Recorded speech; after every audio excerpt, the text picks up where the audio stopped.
What's up YouTube, POF416 shooter here. I got a model update for you guys. This is my first gear Pete log truck. It's like I said, it's a first gear Peterbilt, but it's the McKenzie Iron and Steel 1/48 scale log truck kit. It's originally built for the Revell Kenworth in 1/48. So the bunks are a tad bit wide, but I can't complain. I guess we'll start off with the trailer. So paint's still a little bit sticky. Of course, like everything I do, I don't have the patience to wait. It is the real deal with the trunnion and all the bunks and all this nonsense. I found that the suspension rode a little bit too high for what I wanted to do if I put the axles on the bottom of the spring packs. So the axle's right on top of the spring packs. But it's a very nice kit. Everything, just takes a little bit of sanding to put together. It's all white metal. Got the reach here. It comes with a wood reach. I prefer to use styrene just for the fact that I could add the compensator. And for you guys that aren't in the industry, I'm really not either, but I know a bunch of guys. When you have logs on your trailer and on the truck bunk, the stinger, the back of the truck, steers the trailer around corners so you can get around on the brush. The compensator comes in and out, lets everything move, and that way you don't strip the logs off the bunks, and you can still do it, but it's a preventative measure. So I wanted to get that in there, and it's kind of a pain in the neck. I built a little brass pin to put through all of it to hold it, instead of trying to figure out how to build a really tiny latch like it would have. It's a single piece reach. If I get this little pin back in here in the compensator, get it back in the view here. Single piece reach should be roughly 26 or 28 feet if I did my math correctly. About 6.5 inches. So I'm running a 8-foot compensator, so it's 2 inches, 1/48 scale. And I got some first gear mud flaps here, just on a piece of square brass over the reach. I still need to build an end cap for the reach, get that to clean up, look a little bit better. But when you get the kits, they send with the kit a brass nail for both of the bunks. I drilled the bunk holes oversized and the bunk mounts undersized, and tapped a screw down into them.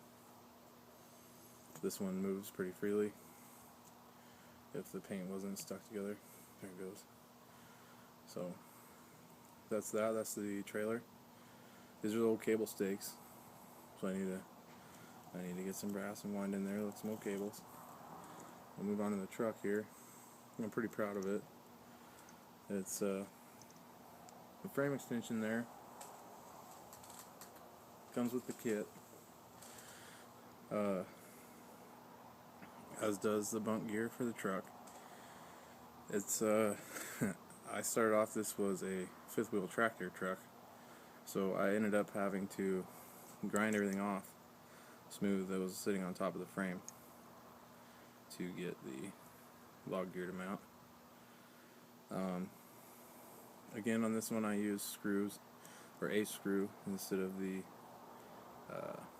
brass nail that was supplied with the kit to hold the bunk on. This one screws up from the bottom, and it was a huge pain in the butt, and it screws on and off, so I can't really turn it too far or it'll start coming up, or too far the other way and it'll get tight. But it's held on there pretty good. It stays on. I like it. I'm fine with it. There's some backup lights I still need to paint the lenses in on. The pintle hitch, I did a little bit of stuff to it, so I think I'm going to change that to something else because I cut a little too much off on it. But overall, it's coming out pretty good so far. The deck plate, spare tire, the headboard there, and fire tools on the headboard. Gotta have those. The headache racks, they fit really nice.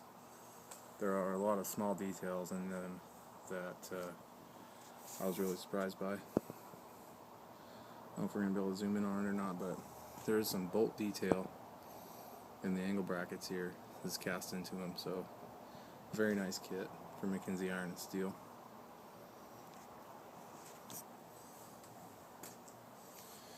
I went with the white Peterbilt because I'm too cheap to buy a TWH Kenworth.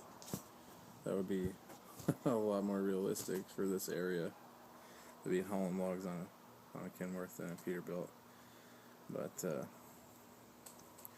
I went ahead because I wanted to do it, and I put the bumper that came with the with the McKenzie Iron and Steel kit onto the first gear Pete, just on top of the original bumper. I actually don't think it looks too bad. It gives you a little bit of something to break up all the white and chrome off the front, so it just takes the black theme and runs with everything. But I like it a lot. I think it's turning out pretty good so far. Let's move some stuff around here. And I mean, it's a really nice kit. I don't know, since Bill has passed, the guy from McKenzie Iron and Steel passed away in June, so I don't know yet what's going on, like, with all of his stuff. Hopefully somebody will be able to take over where he left off and build some kits, but that's what it looks like, piggybacked. And I think it turned out pretty good. There's a lot of pictures of this thing on Facebook.com/Timberline Thinning Company. If you like it, if you hate it, let me know in the comment box or hit up the Facebook page. Thanks for watching.